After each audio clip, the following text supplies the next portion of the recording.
लंबे समय के अथक प्रयास के बाद आज ऐतिहासिक दिन आया है। ये वो दिन है जब राहु देव ठीक 30 अक्टूबर को आपके एकादश भाव पर गोचर कर जाएंगे।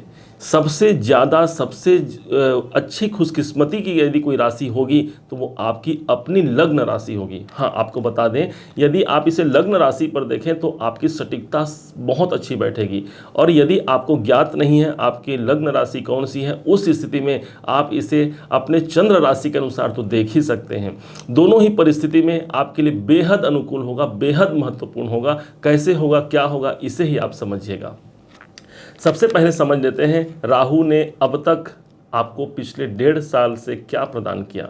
राहु देव विराजमान थे आपके द्वादश भाव पर, वृषभ लग्न से ठीक द्वादश भाव पर। इस स्थान को माना जाता है खर्चों का स्थान, इसलिए खर्चों का एक प्रकार से अंबार लग जाना। 12वां घर हमारे हानियों को प्रदर्शित करता है, इसलिए हानि भी इस समय पर कई लोगों ने अपने जीवन पर आत्मसात किया है। बहुत प्रयास करने के बाद भी वो हानि, वो रुकावट हमें रुकते हुए दिखाई नहीं प्रदर्शित हुई। परंतु अभी स्थिति ये बनी हुई है कि राहु देवता आपके 12वें घर को छोड़ करके आपके एकादश भाव पर इनका गोचर हो गया है।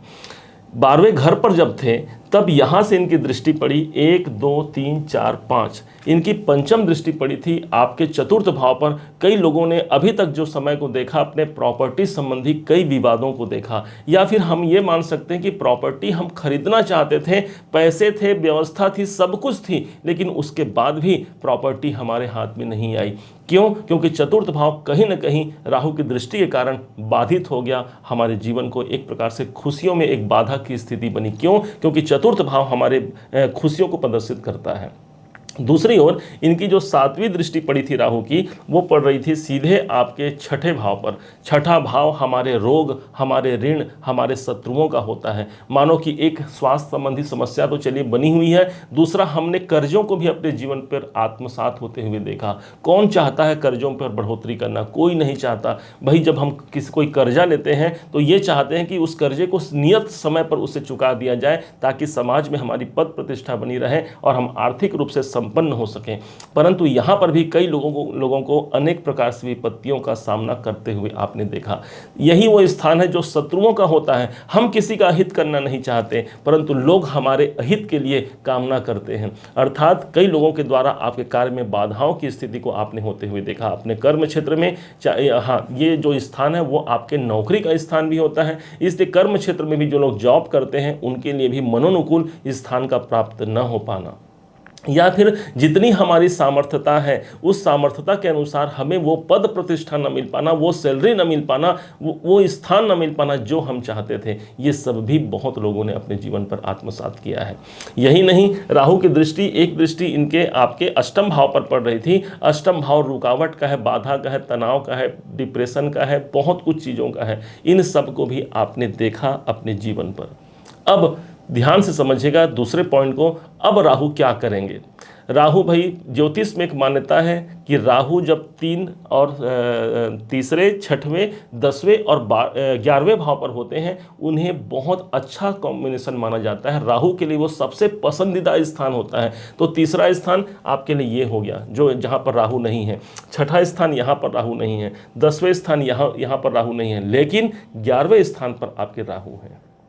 अब पूरे 1.5 साल तक रहेंगे। इसका मतलब ये हो गया राहु को अपने पसंद का स्थान मिल गया। भाई, इसके हिसाब से आप ये समझिए कि लाभ की संभावना को सर्वाधिक अधिक बढ़ा देंगे। लाभ यदि आप चाहते हैं अपने जीवन पर, इससे अच्छा कोई ट्रांजिट नहीं हो सकता। इसको आप ध्यान रखिएगा। यही हमारे जीवन में प्राप्तियों का स्थान होता है। माना कि हमने जीवन में कुछ प्राप्त नहीं किया है, माना कि हमने बहुत प्राप्त कर भी लिया है, लेकिन कुछ न कुछ हमारे जीवन में कमी बनी हुई है, ये समझिए राहु आपकी कामनाओं को पूर्ण करने के लिए यहाँ पर बाधित होते हैं, क्योंकि एकादश भाव उनके लिए उनका शुभ स्थान माना गया है। गोचर में जब भी एकादश भाव पर ट्रांजिट करते हैं, इनके लिए अनुकूल स्थिति मानी गई है। और क्या फल देंगे? इसके साथ ही साथ राहु की दृष्टि जहाँ पड़ेगी 1 2 3 4 5, पंचम दृष्टि आपके तीसरे घर पर पड़ेगी। इसका साफ साफ मतलब ये हो गया, मेरे साहस, मेरे पराक्रम का मुझे लाभ प्राप्त होगा। आप अपना साहस दिखाइए, अपना पराक्रम दिखाइए, आपको एक लाभ की स्थिति जरूर नजर आएगी, क्योंकि लाभ भाव से ये साहस को देखेंगे, इस बात को कभी मत भूलिएगा। दूसरी स्थिति वो बनेगी जब राहु देवता सीधे आपके पंचम भाव पर अपना दृष्टि गोचर करेंगे। पंचम भाव वो स्थान हो गए यदि संतान से जुड़े हुए हमारे परेशानी चल रहे हैं, यदि संतान को लेकर के हम चिंतित हैं, क्योंकि भाई हमारा जीवन तो जैसे तैसे निकल जाएगा, लेकिन हमारे लिए जो सबसे मूलभूत जो हमारे कार्य होते हैं, अपने संतान को एक सही दिशा निर्देश कर पाना, एक सही दिशा हमारे संतान को मिल जाए तो समझिए कि हमारा जीवन तो खिल गया। क्योंकि कहा गया है शास्त्रों में, पूत कपूत तो का धन संचय, पूत सपूत तो का धन संचय। धन संचय से बड़ा हो गया यदि हमारे संतान यदि योग्य निकल जाते हैं, उससे बड़ा कोई संचय नहीं होता, उससे बड़ा कोई धन नहीं होता। तो ये कार्य भी आप कर पाएंगे, अपने संतान के लिए बेहतरी का एक उनके लिए कुछ कार्य आप जरूर कर पाएंगे। दूसरे ओर यदि आप शिक्षा ग्रहण करते हैं, विद्यार्थी हैं, तब तो ये समझिए राहु एकादश भाव में बैठ के देख रहे हैं, शिक्षा में भी आपको सफलता का एक वातावरण जरूर प्रदर्शित होगा। दूसरे तौर पर यही हमारे शेयर मार्केट होते हैं। अब लीजिए, ये हमारा शेयर मार्केट हो गया और ये राहु हमारे इनकम में बैठे हैं। इसका मतलब जो लोग शेयर मार्केट में हैं, ट्रेडिंग करते हैं या कुछ भी ऐसा कार्य करते हैं, लॉटरी सट्टा इत्यादि से भी इस समय पर आपको लाभ मिलने की संभावना अधिकतर बन जाती है। परंतु हम बार बोलते हैं, पिछले वीडियो में भी हमने कहा था कि कोई बड़ा रिस्क लेने से पहले, कोई पैसा अमाउंट लगाने से पहले आपको एक बार अपनी कुंडली का विश्लेषण जरूर करा लेना चाहिए। इसके बाद राहु के पास जो 9वीं दृष्टि आएगी, ये होगी 7, 8, 9, 9वीं दृष्टि आपके सप्तम भाव पर। अब लीजिए, यहाँ यही भाव बस छूटा हुआ था, ये कमी रह गई थी हमारे जीवन पे। ये भाव है आपके व्यापार का, आपके करियर का। क्यों? क्योंकि दसम भाव से दसम भाव होने के कारण सप्तम भाव हमारा करियर होता है और यही हमारा व्यापार होता है। यदि किसी कारण से व्यापार में असंतोष की स्थिति बनी है, तो ये मान लीजिए कि राहु की स्थिति यहाँ पर आपको एक बल प्रदान करेगा, एक ऐसा माहौल क्रिएट करेगा कि आपको इस बिगड़े हुए व्यापार से भी एक सफलता मिल जाए। चाहे आप जॉब करते हैं तो वहाँ से भी एक अच्छी स्थिति मिल सकती है। राहु भूलिएगा मत, वो आपके इनकम भाव से, आपके लाभ भाव से देख रहे हैं आपके सप्तम भाव को, इसलिए यहाँ पर अनुकूलता अच्छी बैठेगी।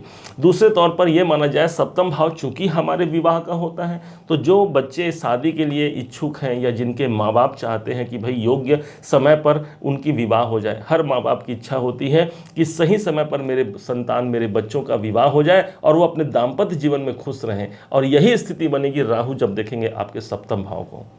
और दूसरे तरफ पर यदि आप ऑलरेडी शादीशुदा हैं तो अपने जीवन साथी या जीवन संगिनी के लिए कोई बेहतर आप कर पाएंगे, उनके साथ भी एक अच्छी स्थिति बन पाएगी। परंतु हाँ, ध्यान भी रखना होगा किसी कारण से रिश्तों में खटास ना आने पाए भाई, क्योंकि राहु की दृष्टि है, कहीं ना कहीं नैसर्गिक रूप से राहु तो दानव है ही ना, तो इसलिए आपको सतर्कता भी यहाँ पर रखनी होगी। इस राहु को हमने कई कुंडली पर अप्लाई किया था और बहुतों से कुंडली में हमने देखा कि राहु एकादश भाव पर होता है, जब गोचर में आए या बर्थ चार्ट में हो तो बहुत कुछ निकाल करके देता है। इस समय पर जो सबसे महत्वपूर्ण आपके लिए एक बात बनेगी, वो विदेशों से जुड़ करके आपको धन लाभ हो सकता है। अपना कार्य आप विदेशों में फैला सकते हैं, और जो लोग विदेश में हैं ऑलरेडी उनका राहु तो समझिए कि एक्टिव हो गया। इसकी स्थिति को समझिए। यदि आप विदेश में आपका कार्य नहीं है, यदि आप किसी अन्य प्रांत में भी काम करना चाह रहे हैं, या फिर आप ये समझिए कि हम जहाँ पर हैं उसके अलावा कहीं और शिफ्ट होकर के अपना काम को आगे बढ़ाना चाह रहे हैं, राहु आपको सपोर्ट करेगा, क्योंकि राहु है परिवर्तन, राहु है हमारी भूख। पूरा पता है आपको कि पूरा इस 566 दिनों में, इस 1.5 साल के समय पर आप क्या करेंगे, सबसे बड़ी आपकी जो भूख रहेगी वो ये रहेगी, कैसे मैं अपने धन को बढ़ा पाऊँ, कैसे मैं अपनी इच्छाओं को बढ़ा पाऊं, कैसे मैं अपनी इच्छाओं की पूर्ति करा पाऊं, चाहे वो इच्छाएं मेरी पारिवारिक हो या मेरे स्वयं की हो। इन सब बातों को आप समझ लीजिए। और बाकी सभी ग्रहों का प्रभाव तो भाई आपको मिल ही रहा है। यदि अकेले मैं राहु की बात करता हूं तो आपके लिए बेहतर स्थिति, बेहतर परिणाम मिलने की संभावना रहेगी। लग जाइए अपने कार्य पर, कोई भी ऐसा कार्य नहीं जो आप नहीं कर सकते। वृषभ राशि, वृषभ लग्न में वो क्वालिटी होती है, क्योंकि इनके जो लग्न के अधिपति बनते हैं, जो राशि के स्वामी बनते हैं, ये स्वयं वीनस हैं, भगवान शुक्राचार्य जी बनते हैं, और इसी शुक्र के ये शिष्य हैं राहु, क्योंकि राहु को और शनि देवता के ये भाई होते हैं। क्यों? क्योंकि आपने सुना होगा अर्धकायम महावीर्यम, चंद्रादित्य विमर्दनम सिंही का गर्भ संभूतम तम राहु प्रणमाम्यहम। ये राहु देवता अर्धकायम, अर्ध इनकी काया आदि है, अर्धकायम महावीर्यम बहुत तेजस्वी हैं, महावीर्यम चंद्रादित्य विमर्दनम भगवान चंद्र और सूर्य देवता को भी जो विमर्दन कर दे। आपने देखा कि यही राहु जब चंद्रमा को के पास पहुंच जाए, उनके साथ जब एक साथ एक गोचर में हो जाए तो चंद्र ग्रहण बन जाता है। सूर्य को भी ग्रहण करने का प्रभाव एक सिर्फ राहु के पास है। इस स्थिति के कारण ये राहु सदैव बहुत प्रभावी ग्रह होते हैं। और यमाग्रजम, यम माना गया है भगवान शनिदेव को, इसलिए ये यम के अर्थात शनि देवता के भाई माने गए हैं। सिंहिका गर्भ समूतम, सिंहिका इसकी माता है, और तम राहु प्रणमाम्यहम, ऐसे राहु को हम बारंबार प्रणाम करते हैं जो हमारे जीवन को बहुत उन्नति मार्ग पर अग्रसित कर पाए। उपाय क्या करना है? आपके लिए कोई विशेष उपाय की आवश्यकता नहीं है, लेकिन फिर भी आप इस राहु का लाभ लीजिए। इस समय पर आपको जो सबसे ज़्यादा प्रभावी उपाय जो आपको अपने पास रखना होगा, ध्यान रखिएगा, वो उपाय होंगे राहु का मंत्र। राहु को प्रसन्न करने का एक मंत्र होता है, आपने सुना होगा, ओम रांग राहवे नमः।